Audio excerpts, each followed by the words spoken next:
बोलिए परम पूज्य गुरुदेव भगवान की जय, उमापति महादेव की जय, कृष्ण बलदेव की जय। सजनों, गुरु की चरणों से जो भी वाणी मिला है वो गुरु की दया से जो आप लोग की समक्ष रखने का प्रयास करती हूँ।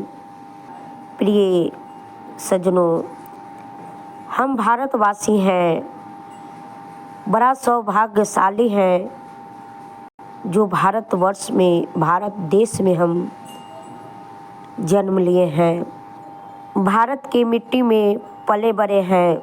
ये भारत धर्म की भूमि है जहाँ असंख्य ऋषि मुनि इस धरती पर आए हैं और अध्यात्म की झंडा लहरा करके यहाँ से शरीर छोड़े हैं। और जिस देश में माँ गंगा की अवतरण हुई है, धन है ये भारत देश, जहाँ गौ माता की भी पूजा होती है, जहाँ पहाड़ों की पूजा होती है, जिस देश में वृक्ष की, लताओं की पूजा होती है, साधु संतों की आदर होती है।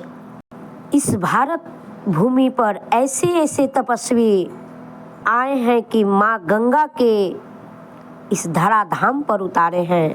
माँ गंगा का एक नाम है भागीरथी।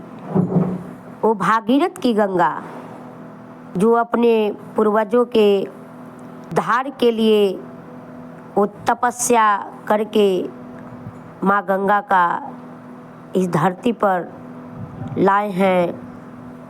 वैसे संत भागीरथ को मेरा कोटि कोटि नमन है। जो सबको पावन करने वाली वो गंगा, पतित पावनी, ओ नमामि गंगा, हर हर गंगे माँ, आपकी चरणों में मेरा कोटि कोटि बंधन है। जय माता गंगा। वो मेरी माँ है, वो मेरी आदरणीय है गंगा माँ। सजनों, पर मैं एक बात कहना चाहती हूँ, गंगा माँ को केवल पानी नहीं समझे कि वे बहता हुआ केवल पानी है। केवल बहता हुआ पानी ये समझने का भूल ना करें। वो माँ है जो सबको पाप धोती है। मैं उन भाई बहन से कहना चाहती हूँ जो केवल पानी समझकर उसमें थूक खखार फेंकती है, कुल्ली करके थूकती है और कुछ उल्टा जो न करना चाहिए वह भी करती है। वो मेरी माँ है, गंगा मेरी माँ है। जिस तरह जन्म देने वाली माँ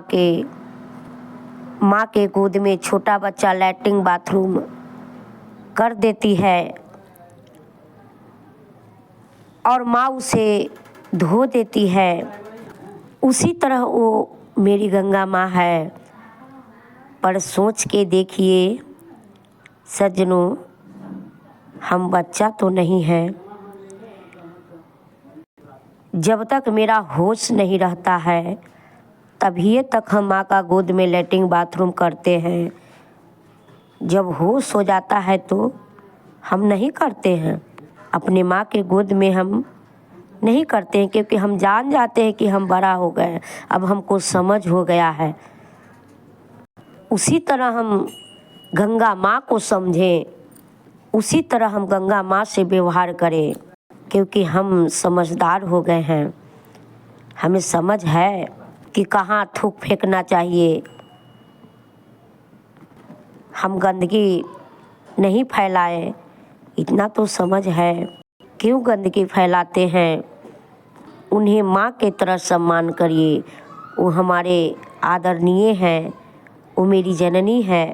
और सबसे पहले अपने अंतःकरण को शुद्ध करिए। जब तक आपका अंतःकरण शुद्ध नहीं होगा तब तक आप कितनों गंगा नहाते रहिए। बाहर से केवल आपको शरीर शुद्ध हो जाएगा, आप अंदर से शुद्ध नहीं हो पाइएगा। जब आप अपनी अंतःकरण को शुद्ध कर लीजिएगा ना, तब सही में आपको समझ में आएगा कि गंगा का पानी है कि गंगा हमारी माँ है। सजनों, हम लोग समझे, इस बात पर विचार करें और अपने जीवन में उतारें। बोलिए परम पूज्य गुरुदेव भगवान की जय। सर्वश्रेष्ठ श्री आशुतोष भगवान की जय। उमापति महादेव की जय।